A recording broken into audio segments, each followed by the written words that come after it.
Moabites were descendants of Moab, who was the son of Lot. They shared close kinship with the Israelites and even managed to coexist harmoniously at times in history.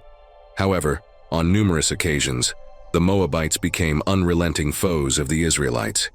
In this video, we'll delve into the history of the Moabites and gain insights into the fate of this ancient people.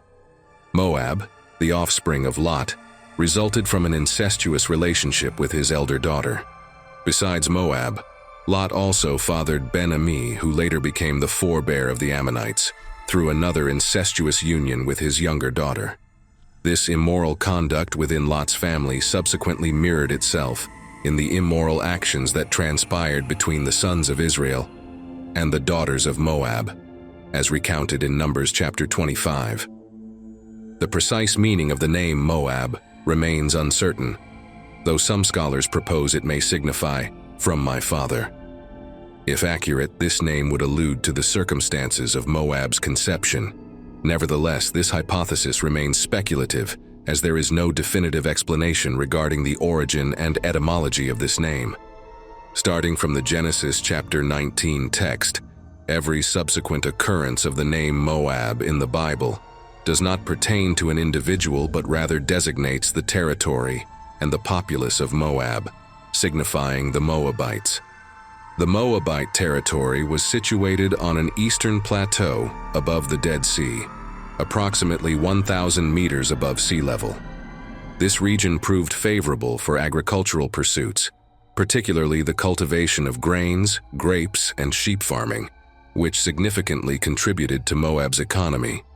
The size of Moab's territory fluctuated with the political and historical conditions of its inhabitants. Typically, the southern border extended to the Zered Valley, while the northern boundary encompassed the Arnon River, albeit with uncertainty regarding certain periods. It is highly probable that this region was inhabited from early times, with the descendants of Moab establishing themselves there. Over time, they intermingled with the indigenous population, eventually emerging as the dominant group in the region. Consequently, their name came to encompass both the populace and the geographical area. Moab functioned as a well-structured kingdom, with a robust economy and significant construction projects. Small fortifications were strategically positioned at crucial points along the borders. The Bible also makes reference to several villages and cities.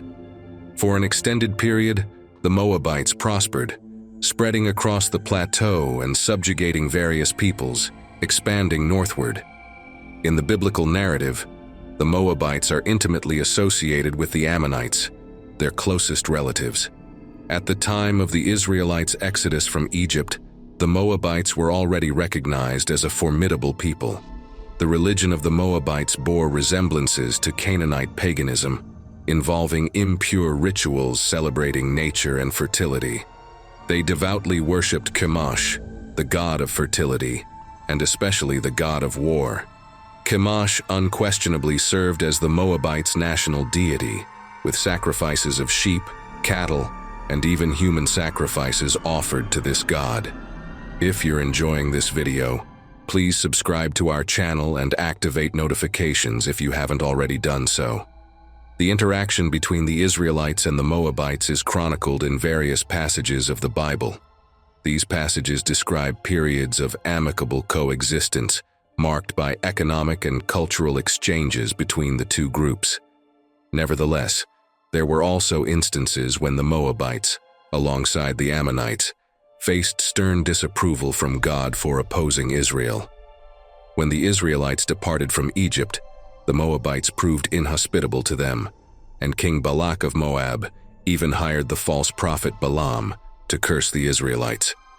The Bible also recounts a time when the Israelites camped in the plains of Moab before crossing the Jordan River.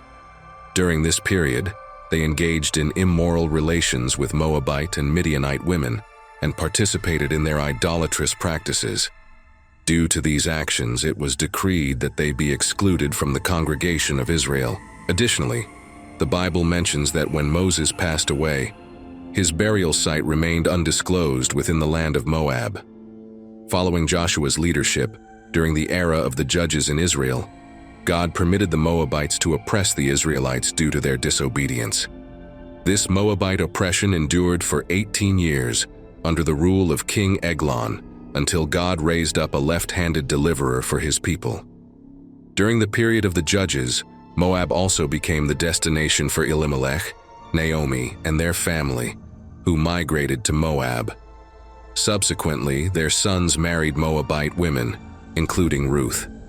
By faith, Ruth, a Moabite, was accounted among the tribe of Judah, as she eventually married Boaz, thus becoming an ancestor of King David and, consequently, the Lord Jesus Christ. During the Israelite monarchy, Saul waged victorious battles against the Moabites in his military campaigns. When David sought refuge as a fugitive, he sent his parents to Moab. Later, King David himself subjugated the Moabites. After the division of the Israelite kingdom following Solomon's demise, the Moabites achieved their independence once more. However, during the reign of King Omri, the Moabites were subjugated by Israel once again. After the death of King Ahab, the Moabites rebelled and regained their freedom from Israel. However, shortly thereafter, King Jehoram of Israel, King Jehoshaphat of Judah, and the king of Edom formed a coalition to attack the Moabites. Nevertheless, this offensive was foiled due to the Moabite king's cruel act of sacrificing his own son. Later on, during the reign of King Jehoram of Israel, the king of Moab, Ammon, and Edom formed a confederation to attack Judah. However, internal conflicts among these groups led to their self-destruction, thwarting their attack.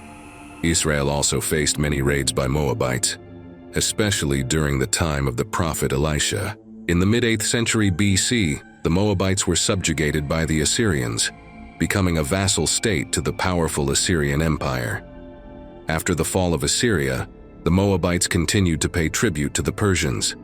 In the post-exilic period, the Moabites are still mentioned as a people in historical sources. However, they gradually intermingled and were completely assimilated by Arab groups over time. Everything that unfolded with Moab, culminating in its ultimate destruction, had been foretold by the prophets of the Lord.